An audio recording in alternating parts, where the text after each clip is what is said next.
Olá, seja bem-vindo a mais um episódio do CX Experts Podcast. Eu sou Luma Holanda e serei sua host por hoje.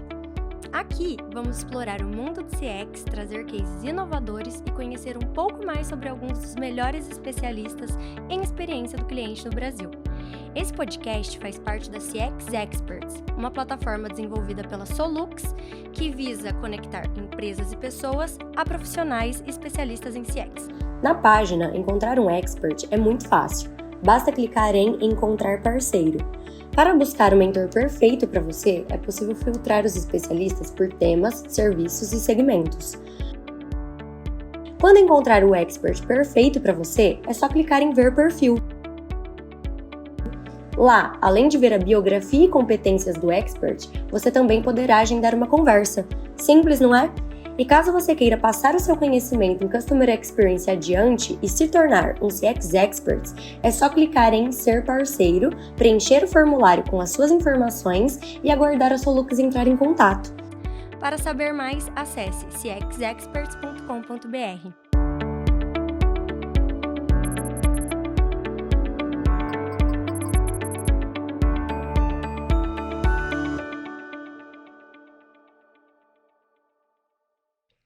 E hoje eu tô recebendo um convidado aqui muito especial, o Leonardo Pallotta, sócio e head de marketing da Kentricus. Tudo bem, Léo?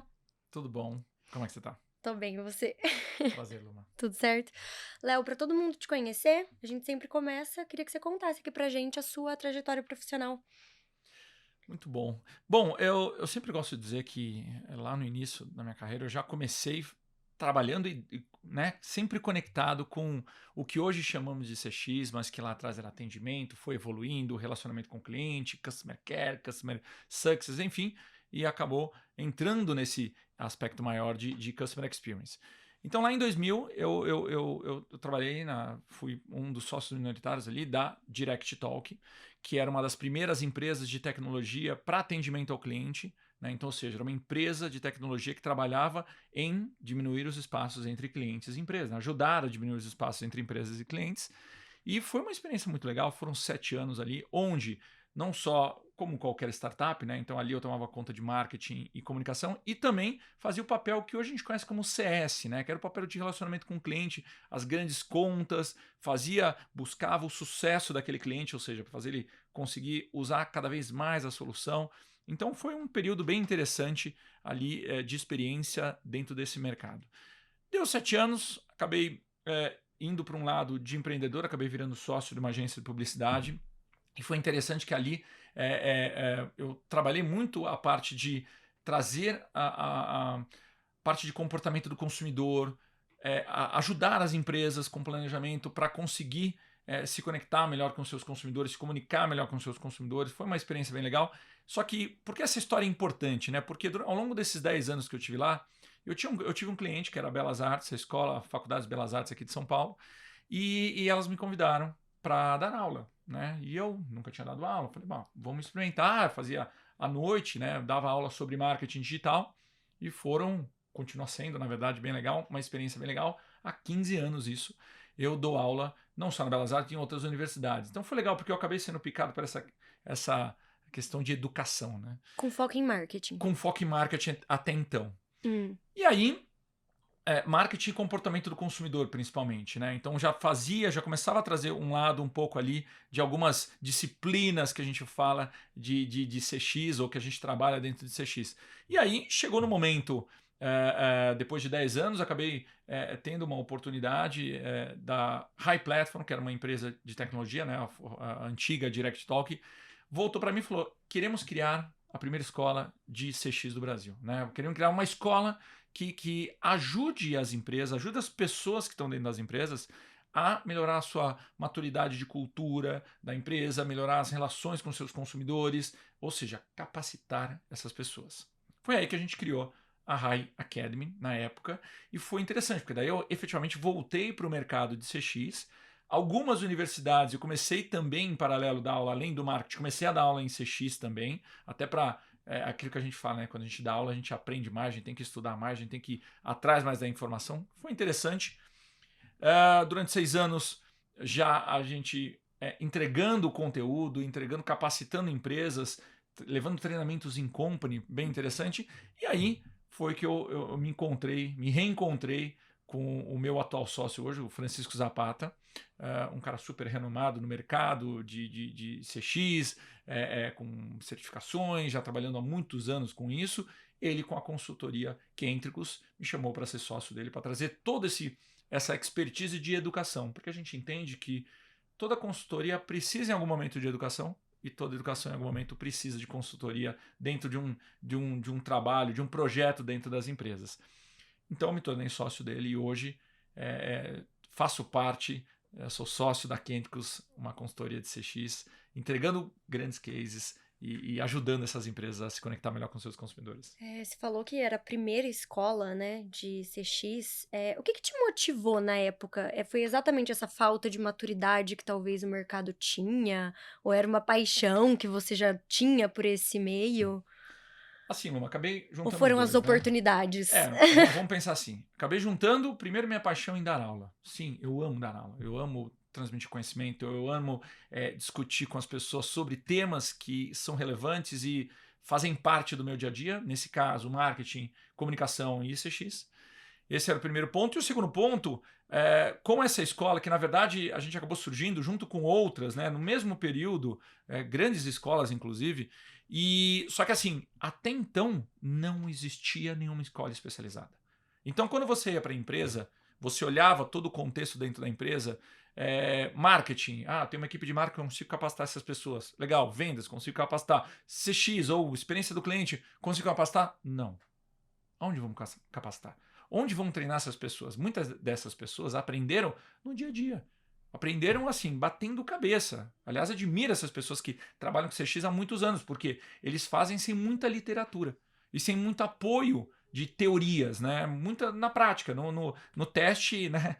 No MVP ali. Enfim, e aí eu entendi que esses dois pontos eram importantes. Né, a paixão por educação, e que acabou me motivando bastante, e o segundo ponto, essa oportunidade das empresas. E aí foi uma coisa que também eu percebi na época, e entendi isso como uma grande oportunidade, a gente olhava as empresas e via que o nível de maturidade na maioria das empresas era baixo. Isso quando?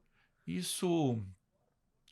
Bom, na verdade, isso já acontecia já há muitos anos, né? Mas eu senti que isso, a partir de, sei lá, uns 10 anos atrás, 15 anos atrás, você já tinha poucas empresas investindo de fato e com sucesso com iniciativas e projetos de CX dentro das empresas.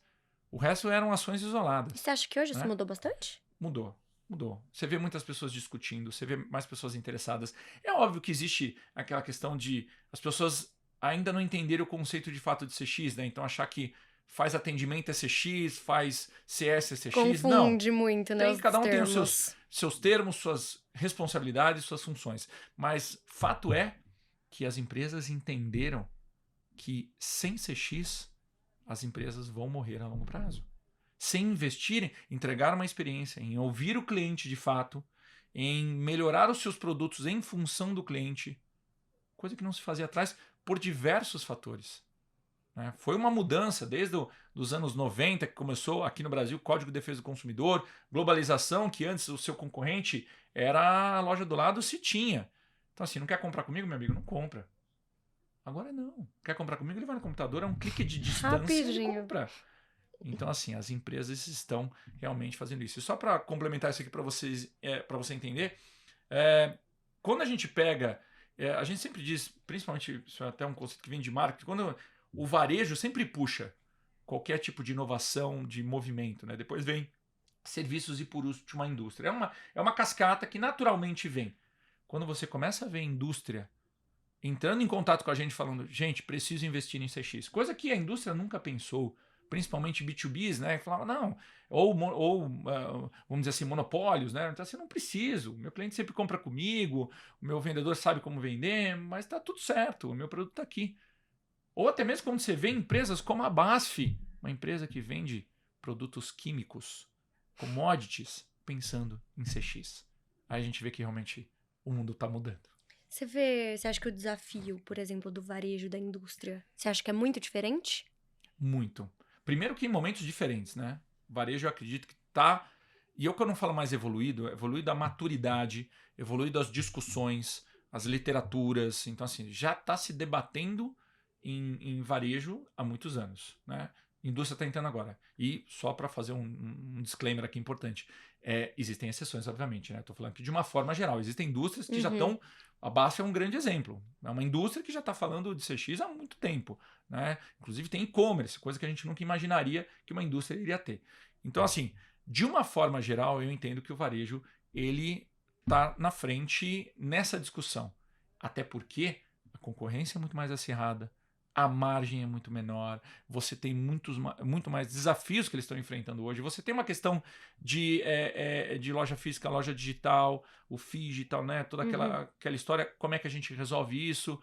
Como é que eu vou pegar a pessoa que está comprando muito online e não quer muito ir no shopping, que de repente tem a loja física ou a loja física na rua? Como é que ele vai resolver essa equação? Então, esses estudos, esses debates estão acontecendo já há mais tempo, na minha visão, né? Sim. Léo, na prática, como você acha que você impulsiona, assim, os clientes a entenderem suas jornadas e impulsionar as vendas? Como isso é feito? Vamos pensar o seguinte, deixa eu dar um passo para trás e Claro. colocar um ponto que eu acho que eu tenho discutido muito, até pela minha trajetória marketing CX, né? Eu tenho ouvido falar muito que o CX é o novo marketing. Mas por que é isso? O que significa isso, na verdade? Se a gente pega lá na década de 50, 60, foi quando começou realmente o marketing a fazer a diferença. Porque até então, vendas era a principal porta de entrada dos clientes nas empresas. Só precisava de vendas, não precisava de mais nada. Só que aconteceu? Todo mundo começou a ter aquele grande vendedor, estava em todas as empresas, né, sendo disputado, e a diferença era aqui. Aí as empresas não tinham muita diferenciação. Aí veio o marketing para conseguir mostrar para o consumidor algo diferente, e aí o marketing se tornou estratégico dentro das empresas para realmente vender mais, sair na frente da concorrência. Nessa época, década de 60, 70, as agências de publicidade começaram a ter um papel fundamental, né, para fazer a diferença de por que você compra um produto a caneca A da marca A ou a camisa da marca A ao invés da marca B. Né? Então, foi durante muitos anos. Só que agora, realmente, o CX está se tornando o grande diferencial competitivo das empresas. Você vai comprar a marca A, que é famosa, ou a marca B, que é mais ou menos famosa? Cara, eu vou comprar aquela que me atenda melhor. Eu vou comprar aquela que eu sei que se eu tiver algum problema vai me atender, que se tiver um problema vai me suportar, que me entregue um serviço interessante. Né? Mas eu comprei o produto e chegou. Cara, mas chegou atrasado, a pessoa me entregou todo amassado, todo rasgado. Pô, tem todo um processo. Estou falando de um processo simples aqui. Mas o que eu quero mostrar para você é que eu entendo na minha leitura que o CX hoje ele se tornou um diferencial competitivo. A gente estava conversando com uma empresa de energia e o mercado de energia é interessante porque agora ele já é aberto, né, para B2B. Então, ou seja, se você tem uma indústria, você pode escolher contratar uma empresa, né, uma estatal de energia ou uma empresa independente. Você escolhe. Para o consumidor não tem. Só que isso vai acontecer para o consumidor. E o que acontece? Eles agora estão começando a pensar nisso, começando a investir nisso. É importante, porque até então, nós como consumidores não tínhamos opções. É ligar a luz e desligar a luz, e a conta vai vir daquela mesma empresa. Agora não, eu posso optar. E aí, e se eles não fizerem algo para melhorar essa experiência, ou deixar, no mínimo, preparada a empresa para entregar um melhor serviço para o seu consumidor, para de fato conseguir fazer frente a essa concorrência que vai chegar e o consumidor falar, não, essa empresa é a melhor para mim. Então, esse é um exemplo do impacto que tem o CX hoje na minha visão. Né? Então, acho que é um pouco nessa linha. Tá. E trazendo lá da jornada, você acha que as empresas estão com bastante maturidade para entender isso? Então, é interessante porque quando a gente fala de maturidade de CX, o que é de fato isso? É você ter as ferramentas, né? Mas mais do que isso, você ter uma cultura de cliente. Então imagina o seguinte, imagina que nós somos da mesma empresa. Então assim, eu puxo uma iniciativa de CX, mas você não é de CX, você é de outra área, sei lá, área administrativa. Só que o teu papel, apesar de não ser tão direto como o meu, que falo com o cliente, que estou ali na linha de frente, o seu também é um papel importante. Só que na cabeça sua, naquele momento, administrativo, você fala, não, para mim eu não preciso pensar no cliente, eu preciso fazer o meu trabalho direito aqui. Ok. A partir do momento que você começa a desenvolver uma cultura dentro da empresa, de cliente, você começa a pensar, pô, eu preciso fazer uma coisa administrativa, eu vou pelo caminho A ou caminho B? Qual é aquele que tem o menos impacto para o cliente? É o caminho B, então eu vou fazer o caminho B. Até eu brinco dizer que o que é cultura? Cultura é quando uma pessoa faz algo que a empresa pede para fazer sem que ninguém esteja olhando. Então você tem uma cultura de dar bom dia. Tá, então quando eu estou aqui, ele está aqui, todo mundo está aqui, passa uma pessoa, você fala bom dia. Tá bom. Quando isso vai virar uma cultura? O dia que você estiver sozinha, passar alguém e você falar bom dia. Enraizado, né? Enraizou, né? Então, eu entendo que...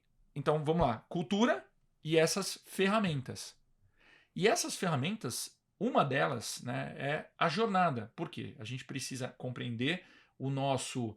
que a gente chama de persona, né? A pessoa que a gente vai conseguir realmente se conectar, entender o comportamento, entender os seus hábitos, para conseguir adaptar o nosso produto a ele e entregar. Mas mais do que isso, essa é uma primeira etapa para a jornada. Por quê? Na jornada eu preciso entender como ele compra. Como ele compra da gente. E o que é interessante, antes de globalização, internet, de se tornar muito forte, o comprador ele tinha uma compra linear. Então ele era impactado por um marketing, uma comunicação. Ele ia na loja, testava o produto, comprava, ia embora e usava. Era linear. Então era muito mais fácil compreender.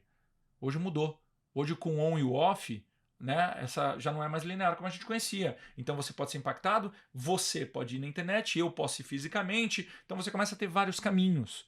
Então, e vários perfis, né? Então você é uma pessoa que, vamos pensar na caneca. Você é uma pessoa que gosta de tomar caneca, coisas quentes. Eu gosto de coisas geladas. Então você busca isso de uma forma, você tem necessidades específicas, você tem uma forma de comprar, então você compra muito mais online do que eu. Só que nós dois somos consumidores para a mesma empresa de caneca. Então essa empresa de caneca precisa conhecer essa jornada, entender o caminho que você vai falar, para realmente entender aonde está tendo mais fricção, que é um termo muito que a Amazon usa, né, de fricção com o cliente. O cliente não pode ter fricção, não pode ter atrito ao longo da sua jornada. Então, um dos objetivos de mapear a jornada é isso, é você identificar pontos que eles chamam de pontos de dor para conseguir, de fato, diminuir essa dor. Esse e o atrito. Cliente ter muito mais, né, aquela coisa, e aí, como é que você comprou? Foi tudo legal? Cara, foi tudo bem, nem percebi. A hora que eu vi, já estava em casa, tudo bonito, então, ou seja, não teve atrito. Então essa é a importância da jornada, né? E os maiores desafios que você vê na consultoria, num geral? Você acha que, por exemplo, tem mais dificuldade em descobrir o atrito ou em resolver o atrito? Como você acha? Vamos lá. Eu entendo o seguinte, existem empresas e empresas, né? Existem tipos de empresas com desafios distintos. Vou dar um exemplo, já puxando até um case que a gente desenvolveu, que a gente ajudou. Mercado fármaco. Então, o mercado fármaco ele é bem complexo. Por quê? Quando a gente vai desenhar uma persona, quem que tem? Tem a farmácia, tem os hospitais, tem o consumidor final, tem os médicos. Então, assim, é uma série de players que estão ali que é super complexo isso. Para a empresa, mesmo para a empresa. E imagina que a empresa também tem várias áreas, né? Várias empresas dentro das empresas fármacos. É um universo realmente muito complexo. Então, se você não tem claro a persona, então para mim esse é o primeiro desafio, né? Entender de fato a persona, que eu acho que muitas empresas puxam, que aí vem aquele universo de marketing que foi durante muitos anos, a questão do público-alvo, e assim, uma coisa não compete com a outra, não, não é, elas são conceitos distintos e eles servem para propósitos que são válidos, tá? Mas assim, o público-alvo ele tem muita questão da informação demográfica. A persona ele traz muito comportamento, hábitos, né? Então ele traz porque você junta pessoas com os mesmos comportamentos. Aí volta uma questão, eu e você de novo. Digamos que eu gosto de bebida quente, você gosta de bebida quente. A gente pode ser uma persona só. Pô, mas você é mulher, você é mais jovem, eu sou homem, eu sou mais velho. público-alvo talvez a gente não ficaria no mesmo grupo, só que na persona sim. E aí para a empresa impactar eu e você, basta botar uma foto numa caneca quente que vai impactar eu e você. Então, as empresas hoje confundem muito essa questão da persona. Então, eu acho que esse é o primeiro grande, vamos dizer assim, desafio das empresas que eu vejo. O segundo, que eu acho que esse talvez seja o principal, é entender o nível de maturidade da cultura de cliente que a empresa tem, né? Então, ou seja, de novo, não adianta você pegar empresas como algumas que eu citei, né? BASF, empresas indústrias, empresas grandes, tem muitas pessoas, tem, sei lá, 5 mil funcionários, 3 mil funcionários, é uma multinacional, ou é no Brasil inteiro, né? Então, o que acontece? Nesse momento, não adianta só a equipe de CX entender aquele pilar, entender a importância, criar iniciativas e implementar dentro da empresa. Ela não vai ter o apoio. Ela não vai ter pessoas que precisam ajudar essa iniciativa a decolar, a ganhar força. Principalmente a liderança. E aí que eu vejo que é um grande problema. Liderança, muitas vezes, é muito pautada pelo lado financeiro. Não quer dizer que isso esteja errado. Mas quer dizer que muitas vezes, vamos dizer assim, a área de CX ou a área responsável por experiência chega numa empresa que não tem uma cultura grande de experiência do cliente, chega e fala, estou com essa iniciativa, a primeira coisa que vão perguntar, tá bom, qual é o resultado financeiro? Essa pergunta não está errada. Aliás, todo mundo deveria fazer essa pergunta. A questão é o viés que tem depois. Se muitas vezes não consegue criar uma correlação direta a curto prazo, esse projeto morre. Esse projeto morre naquele instante. Agora, se a empresa tem uma cultura de cliente, ele sabe da importância do atendimento, de se relacionar melhor com o consumidor, de entregar uma melhor experiência dele e buscar satisfação,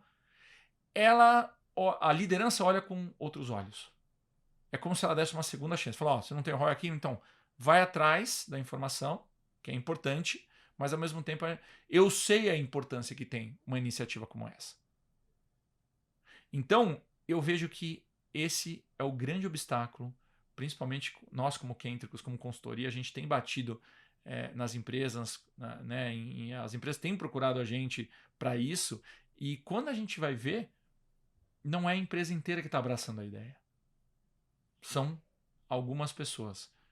E o que é ruim. Então a gente vê que esse é o grande desafio. E aí tem um processo que a gente acaba levando, a gente já está tão acostumado que a gente já leva, já está como pacote básico, que é um processo de sensibilização da empresa, de conscientização.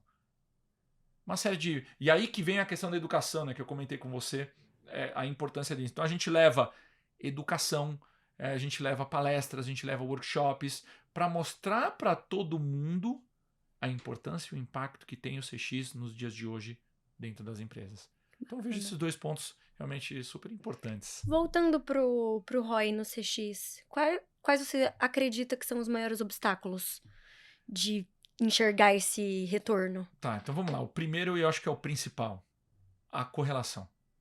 Então o que acontece? Quando a empresa desenvolve um projeto de experiência do cliente, né, um projeto pontual, tá? Não vamos dizer da criação de uma área, mas um projeto pontual. Muitas vezes esse projeto ele tem um impacto na satisfação do cliente, só que não necessariamente ele vai ter uma venda direta. Não é que eu vou implementar um CX e eu vou vender. Só que ele tem uma correlação. E aí que cabe o seu conhecimento da empresa para conseguir entender. Então tá bom, quais são as métricas que a gente vai mensurar? Esse é um outro desafio também, entender quais métricas são importantes, e não métricas de vaidade, quais métricas realmente são importantes para isso. Então você pega as métricas antes da iniciativa e depois da iniciativa e vê a correlação de aumento. Então, por exemplo, satisfação. Vamos pegar o NPS, que é a métrica de fidelização que acaba impactando a satisfação do consumidor. Se eu pegar a informação antes da satisfação dele, eu tenho um número. E aí, depois de implementada essa iniciativa de CX, eu vou ter um número, por exemplo, melhor. Então, assim, eu consigo dizer que existe uma correlação. Óbvio que você precisa ali ter informações mais estatísticas para conseguir chegar a essa conclusão. Mas eu vejo que aí é o grande desafio. Você conseguir fazer essa correlação. E saber qual é a métrica correta. E aí vem uma questão que a gente tem impactado bastante, principalmente quando a gente fala de programas de voz do cliente, né? Você já deve ter se deparado com aquela situação, né? Ah, você foi atendido agora, a gente queria que você avaliasse a gente, né? O quanto você indicaria a nossa empresa, né? Se você estiver insatisfeito, selecione 8. Se você estiver satisfeito, 9 ou 10. Cara, né? Aí a gente vai entender a fundo isso. Porque assim, não é possível que a pessoa tenha tanta má fé para fazer isso. E na verdade, o que acontece? As empresas acabam criando, por exemplo, atrelando resultados de NPS a bônus, né, ao bolso, né? Vamos pensar assim. E aí você acaba numa empresa muito grande perdendo um pouco desse controle e acabam tendo essas bizarrices que a gente acaba encontrando. E aí acaba tendo essa atrelação a bônus ou outros tipos de incentivos financeiros, o que é ruim. E existe um outro ponto também, que aí é um outro desafio também de implementar, de fazer essa correlação do ROI, é quando você entra com métricas de vaidade. Então você tem assim, já tivemos muitos desses exemplos, né, de chegar numa empresa e falar, qual que é o... aqui a gente tem um NPS sensacional. Pô, muito legal. Quanto é o seu NPS? Lembra, o número é de menos 100 a 100, né? Qual que é o número do seu NPS? O nosso é 80. Eu falei, pô, nem a Disney é 80, né? Mas vamos ver o que acontece. E aí quando a gente começa aí com profundidade, a gente vê que a pergunta não é mandada toda hora, é só mandada quando o cliente fala, eu amo você. Então responde essa pergunta. Então assim, por quê? Porque para eles o que importa é o número. E aí quando a gente vai mais a fundo e pergunta, legal, você teve esse número. O que você tem feito com os feedbacks que estão sendo recebidos aqui? Porque o NPS, se tem só o número por número, ele vira uma métrica de vaidade. Se ele não tem atrelado ações correlacionadas a isso. Para fechar o ciclo, né? Para fechar o ciclo. Então eu entendo que esses são os desafios de você fazer a correlação do ROI. E eu já posso adiantar para você. É uma das coisas mais difíceis que se tem hoje nesse universo de CX. É fazer essa relação ou correlação do retorno do investimento em cima de iniciativas de Customer Experience. É o mais difícil. Acho que também é uma boa diferença de CS, né? Que as métricas são muito mais claras. Muito mais diretas, né? Porque quando você pega o CS, qual que é o objetivo do CS? É trazer o sucesso do cliente. E você consegue metrificar isso. Então, vamos dizer, eu acabei de entrar em CS na sua empresa. LTV, CAC. Você consegue colocar o antes e depois do Léo ter assumido aquela conta, né? Ou o quanto tempo aquela conta tá com a gente. É muito fácil. Quer dizer, muito fácil não. É muito mais fácil provar, né? Provar, de mostrar isso sem virar uma métrica de vaidade, né? Sem virar uma métrica de vaidade realmente. E nessa era digital, quais são as tendências que você vê para o nosso setor? Bom, eu não podia deixar de falar nesse momento, 2024, aqui da questão da inteligência artificial que veio com força no ano passado. Só lembrando, inteligência artificial já se fala isso há muitos anos, só que agora entrou numa parte que está chegando, vamos dizer assim, de maneira mais fácil para o público final. A gente não sabe ainda se é um hype ou de fato se ele veio para ficar, mas assim, de fato, ele já trouxe muitos benefícios para as empresas como um todo. E aí quando a gente olha a parte de CX, se a gente for imaginar, vamos imaginar em uma empresa pequena e vamos pegar uma iniciativa de voz do cliente, por exemplo. Ele tem lá, essa empresa pequena tem, sei lá, 100 clientes e eu vou perguntar sobre aquele cliente, sobre como ele está satisfeito.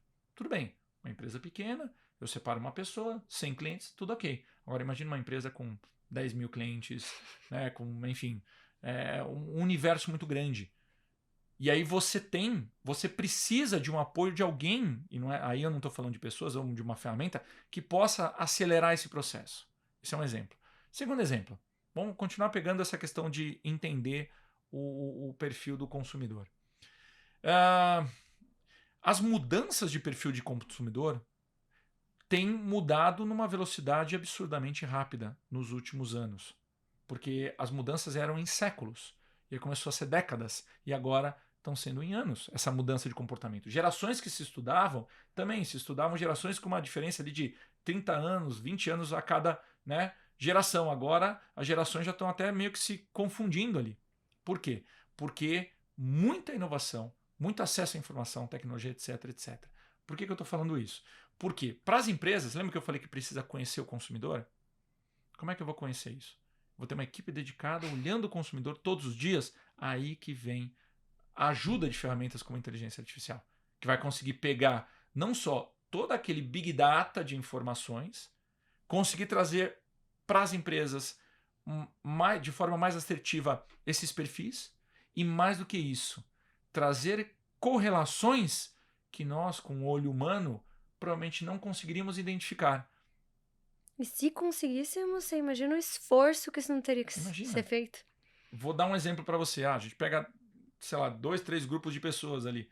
Tá, esse primeiro grupo é parecido, mas, pô, a inteligência artificial identificou dentro desse grupo 2. Por quê? Porque aqui identificou que a pessoa compra logo depois que toma um sorvete. E a outra compra logo depois que, sei lá, toma água. Então, assim, começa a criar correlações que, de fato, a gente não conseguiria identificar isso sem ter uma dedicação e uma equipe gigantesca vendo isso. Então, esse eu acho que é a principal tendência, ou vamos dizer assim, eu não vou dizer tendência, mas que todo grupo de CX ou todos os gestores de CX, as áreas de CX, precisam olhar com carinho o que está acontecendo. Porque eu entendo que daqui para frente cada vez mais vai ser importante o resultado e o impacto que tem isso dentro das iniciativas de CX. Bem legal. Léo, o tempo voa. Nosso tempo aqui já tá acabando, né? Teria muito mais assunto pra gente conversar, mas a gente queria agradecer muito você ter aceitado vir aqui conversar com a gente. Espero muito que você volte mais vezes. Se tem alguma coisa pra falar, queria que você deixasse seus contatos também pra quem tá assistindo a gente. Muito bom. Primeiro, muito obrigado, Luma, por essa entrevista, por esse convite. Obrigado, Solux, também, por convidar. E essa iniciativa de vocês, né, do CX Expert, também eu acho muito interessante. Bom, acho que o recado final que eu deixo para as pessoas que estão ouvindo e vendo a gente, acessem o nosso site kentricos.com.br. É uma consultoria especializada em CX e o nosso propósito é justamente esse: diminuir a distância entre empresas e clientes. Aproveito também para falar de 2 iniciativas que uma das coisas que a gente percebeu, né? A gente precisa, não pode ser somente o Léo ou a Luma de porta-voz do conhecimento de CX, né? Todo mundo tem um conhecimento que precisa ser compartilhado. Então a gente criou 2 iniciativas que já estão aí já há um tempo. O primeiro é um evento que ocorre, um encontro, um meetup chamado Experience Lab Meetup. O site é xlabmeetup.com.br e lá todo mês a gente se encontra com palestrantes para realmente discutir e debater CX, além de network e muita cerveja. E o segundo é um grupo de debate também para discutir dia a dia, para se ajudar, para gerar oportunidade, chamado Customer Lovers. Então, se alguém tem alguma dúvida, queira participar, me procure no LinkedIn, meu perfil, Leonardo Palota, e lá também compartilho muito conteúdo, vamos dizer assim, muitas provocações, né? Muitas ideias para tentar ajudar as pessoas e as empresas a evoluir cada vez mais a maturidade. Fomentar o tema, né? Exatamente. Obrigada, Léo. Eu que agradeço. Vou deixar todos os links que ele falou na descrição do vídeo. Obrigada a você que nos assistiu e até o próximo episódio. Obrigado, pessoal. Até mais.